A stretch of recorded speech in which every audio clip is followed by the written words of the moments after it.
ঠিক আছে, সবার কাছে স্ক্রিনটা ভিজিবল হইতাছে কি একটু জানাইও আমারে। Ma'am visible. আচ্ছা, কারোর কাছে যদি ভিজিবল না হয় কইও, ঠিক আছে। সো দেখো আজকে আমরা কি একটা নতুন টপিক শুরু করতেছি, যেটা হইতাছে কি ব্লাড রিলেশন, ঠিক আছে। এটা তোমার রিজনিং এর পার্টের আন্ডারে পড়বো। এবার ব্লাড রিলেশন মানে অনেক ইজি, তুমি যদি বুঝতে পারো একদম ইজি, এটার মতো মজা তুমি আর কোনো অঙ্ক করে পাইতা, ঠিক আছে।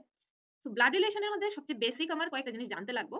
সো এগুলি হইতাছে, দেখো প্রথমে হইলো কি যে বেসিক প্রেজেন্টেশন, আমরা মেল হইলে কিরকম ভাবে বুঝামু, ফিমেল হইলে কিরকম ভাবে বুঝামু, এই জিনিসগুলি আমার একটু দেখতে লাগবো, ঠিক আছে।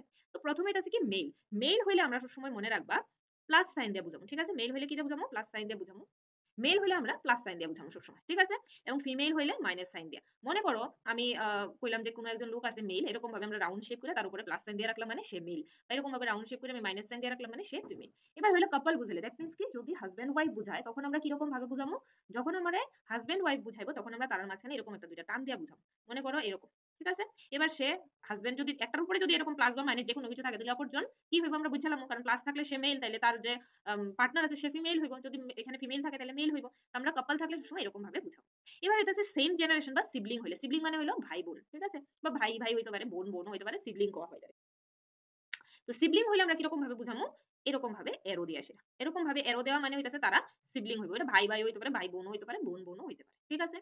এবার যদি জেনারেশন গ্যাপ হয়, মনে করো মানে একজনের ছেলে বা একজনের মেয়ে বা একজনের গ্র্যান্ডফাদার বা গ্র্যান্ডসন এরকম বুঝাইলে, যদি কয় মনে করো এ ইজ দা, মনে করো কইলো A is the son of B, ঠিক আছে, সন অফ বি, তাহলে আমরা এটা কিরকম ভাবে লিখুম, তাহলে এ হইলো বি এর সন, তাহলে তার মানে কি বি হইব এর বাবা বা মা, এ না কই দিছে ছেলে হইব, বি তো বাবা মামা ডিসাইড কইরা কইছে না, বাবা হইতে পারে মাও হইতে পারে, তখন আমরা এই যে জেনারেশন গ্যাপটাকে এরকম নিচের দিকে এরো দিয়ে সেটা বুঝাবো যে এ হইলো তার সন, এখানে প্লাস অথবা মাইনাস দিয়ে দিছি, দ্যাট মিন্স এটা ফাদার হইতে পারে মাদারও হইতে পারে, ঠিক আছে।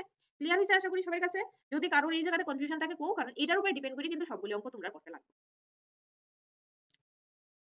আচ্ছা, এবার তাহলে শুরু করি আমরা, ঠিক আছে।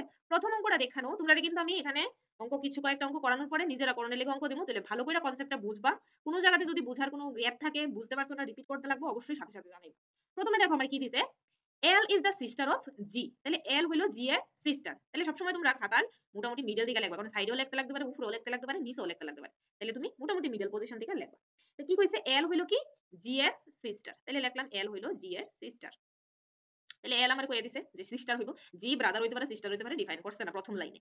এরপরে G is the son of M, that means কি জি হইলো ছেলে, যেহেতু সন কইছে, তো জি কার সন, এম এর সন, দ্যাট মিন্স কি এখানে যেহেতু এরকম এরো সাইন দিছি তারা কি ভাই বোন, তাহলে এখানে এম এর সন জি মানে কি জি, এই যে এল সে আবার তোমার কি এম এর ডটার, ঠিক আছে নি, মানে এম এটা ফাদারও হইতে পারে মাদারও হইতে পারে, যেহেতু কইতেছে কি জি এম এর ছেলে, তাইলে জি এর বোন হইতাছে আবার এল, তার মানে কি তারা দুইজন একজন বাবা মায়ের সন্তান, ঠিক আছে। তো এবার দেখো নেক্সট লাইনে কি কইছে, M is married to D, তাহলে এম এর বিয়ে হয়েছে কার সাথে, ডি এর সাথে, ঠিক আছে। D is the sister of E, তাহলে এবার কইছে ডি সিস্টার, দ্যাট মিন্স কি এম হইব তাহলে তোমার মেল হইব, ঠিক আছে। D is the sister of E, D হইতাছে ই এর সিস্টার। এবার কি কইছে, E is the son of C, তাহলে ই হলো কি সি এর সন, দ্যাট মিন্স কি এই যে এরকম, ঠিক আছে, এতটুকু ক্লিয়ার হয়েছে।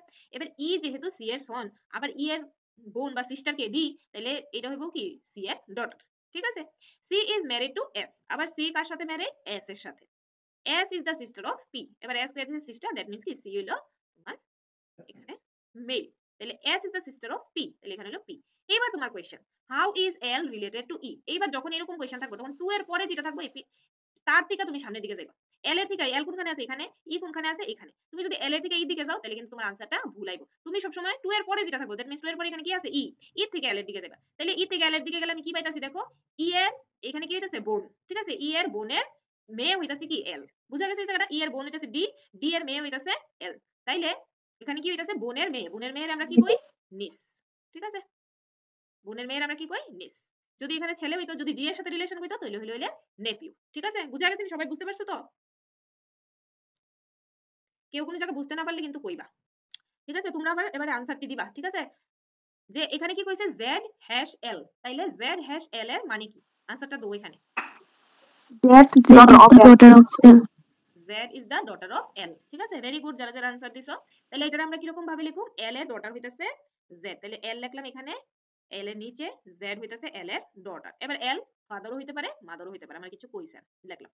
এবার next, L at the rate P, এতটুকু জায়গার মানে কি, L is the husband of P. L is the husband of P, এরকম ভাবে লিখো L husband of P, হ্যাঁ Answer table K is brother of Z.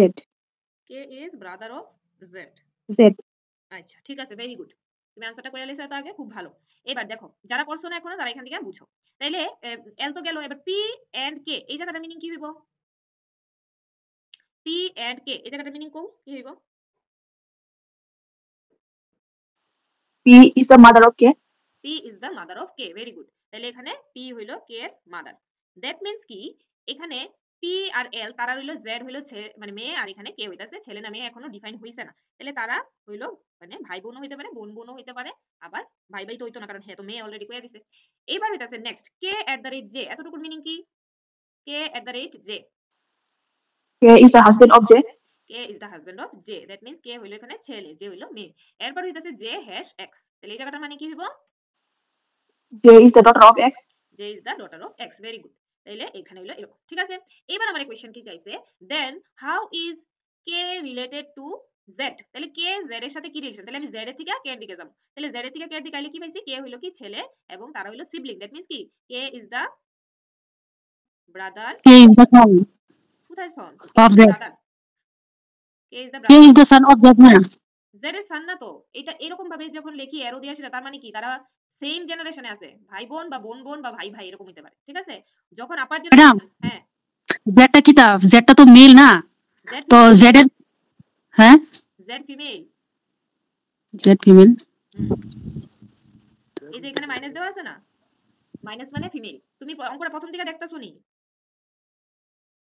না আমার তাহলে ওই বানানটা ভুল হইছে, আচ্ছা মানে আমি করতেছিলাম আমার বানানটা ভুল হইছে আর কি। আচ্ছা ঠিক আছে, তুমি এখান থেকে এটারে তুলে নাও, ঠিক আছে, আমি যেরকম ভাবে লেখা দিছি। তাহলে Z হইতাছে Z এর ভাই হইতাছে K। এবার যদি তোমারে কোশ্চেন করে যে how is P related to J, তাহলে কি হইব? হাউ ইজ, কোশ্চেন আনসার দাও, how is P related to J, P এর সাথে J Mother-in-law. Mother-in-law, ma'am. Mother-in-law. Mother in law, very good, ঠিক আছে। এবার সেম ভাবে যদি P এর জায়গাতে L দিত তাহলে কি হইলো আনসার? Father-in-law. Father-in-law. হ্যাঁ ভেরি গুড। এবার চলো নেক্সট, ঠিক আছে।